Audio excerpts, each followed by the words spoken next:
For centuries, maps had edges. Beyond those edges, where the known world ended and the endless blue began, cartographers would draw pictures of sea serpents and write a simple warning: "Here be monsters." They weren't lying. Today, we are diving into the coldest depths of Norse mythology to find the creature that made Vikings, the bravest sailors in history, turn their ships around. The Kraken, the beast of the deep sea. The earliest stories of the Kraken didn't describe a giant squid. They described something much bigger. Sailors would see an uncharted island in the middle of the ocean. They would anchor their ships to it, climb onto the land, and maybe even start a fire to cook food.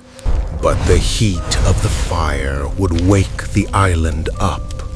The Kraken wasn't just a beast, it was a geographical feature. When it submerged, it didn't just swim away. It dragged everything on its back down into the abyss.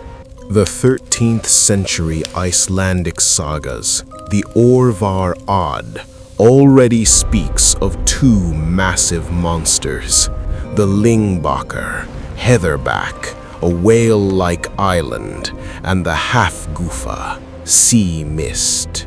The Hafgufa is mentioned to be so large that when it surfaced, it looked like land, and when it sank, it created a vortex that could swallow a fleet.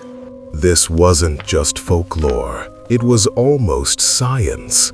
Carl Linnaeus, the father of modern taxonomy, the man who named Homo sapiens, included the Kraken in the first edition of his famous book, Systema Naturae.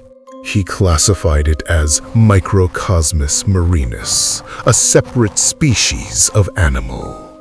For a brief moment in history, the Kraken was as real to the scientific community as the elephant or the lion. But then, Linnaeus got scared. He removed it from later editions.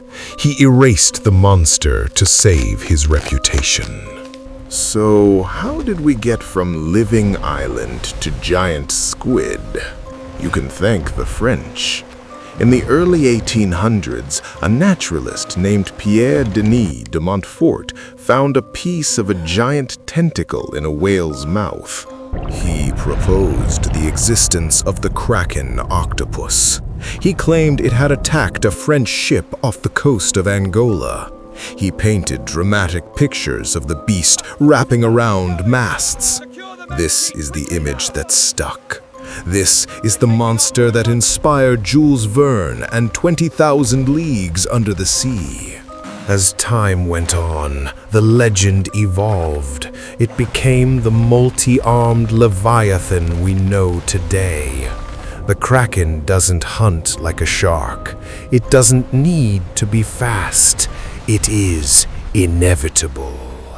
It was said to wrap its arms around the tallest masts, capping the ship in seconds.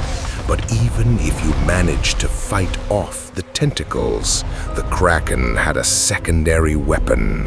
When a creature that size decides to dive back to the bottom, it displaces so much water that it creates a massive whirlpool, sucking down anything fortunate enough to survive the initial attack. We know now that giant squids are real.